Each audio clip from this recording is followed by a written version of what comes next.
Дастар Салим. Привет, дорогие друзья. Мы снова в пути, и в этот раз мы поехали в город Талдыкарган.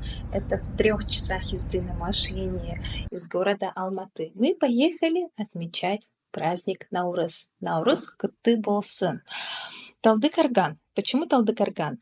Нам рекомендовали, что празднование Наурыза наглядно, и интереснее и более впечатляюще проходит именно в маленьких городах.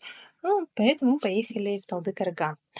Дорога была, непростая, потому что шел дождь. И этот дождь, конечно, слегка скорректировал наш план. Мы поехали только на 1 день и были намерены посетить все праздники, торжества и мероприятия к празднику Наурыз. Однако нашим планам не суждено было сбыться. Мы попали под дождь, и, соответственно, все мероприятия перенеслись. Мы в ожидании окончания дождика посетили целых 2 музея, которые есть в любом путеводителе. Это первый музей, музей писателя Ильяса Жугунусова. Тут можно узнать про литературу Казахстана, о творчестве писателей. И второй музей краеведческий, историко-краеведческий музей Тынышбаева. Очень интересный музей, я бы сказала, для такого маленького города. Очень много экспозиций, экспонатов, и все очень красиво, наглядно.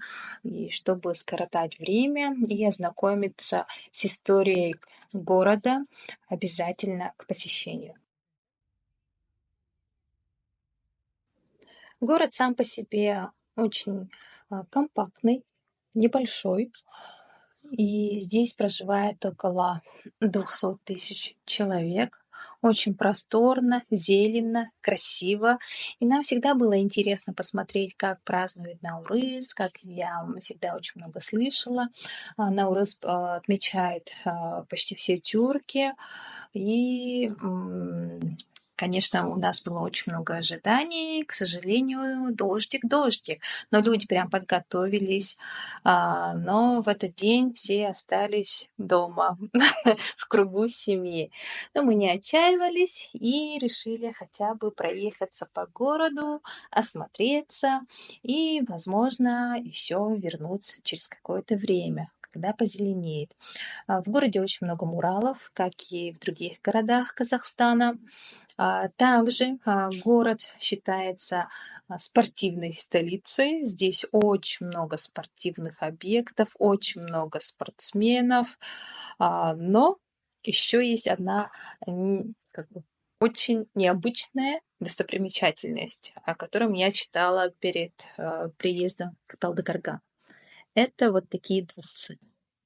Что же такое? Что за LC Waikiki? Что за дворец? Это магазин LC Waikiki. Он находится вот в таком антураже, красивом, необычном. Это бывшая тойхана. Казахи очень любят собираться с роднёй, отмечать свадьбы, праздники.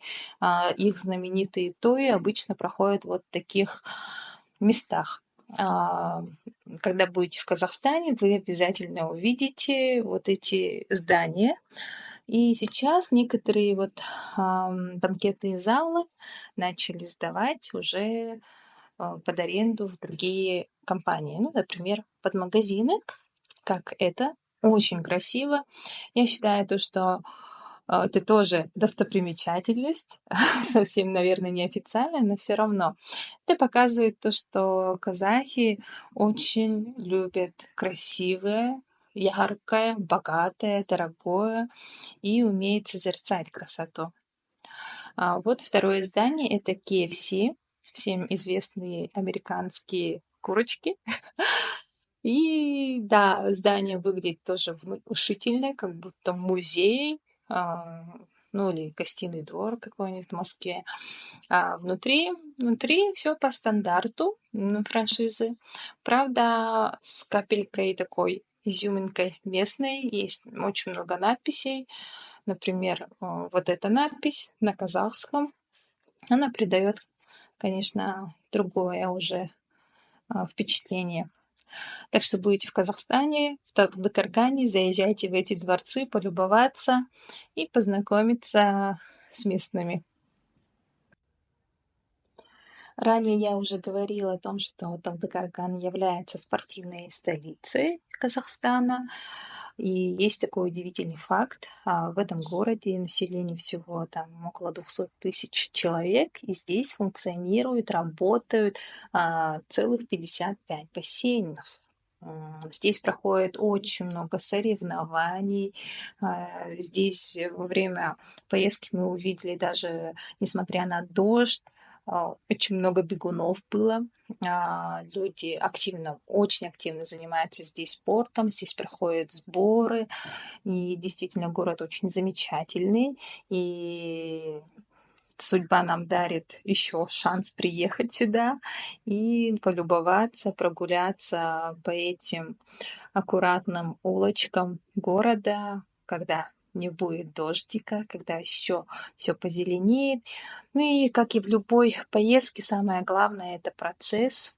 Мы увидели бескрайние горы, поля, туман густой, очень красивую природу Казахстана. И считаем то, что это был чудесное празднование Наурыза, совершенно неожиданно, свежо и точно не забыл.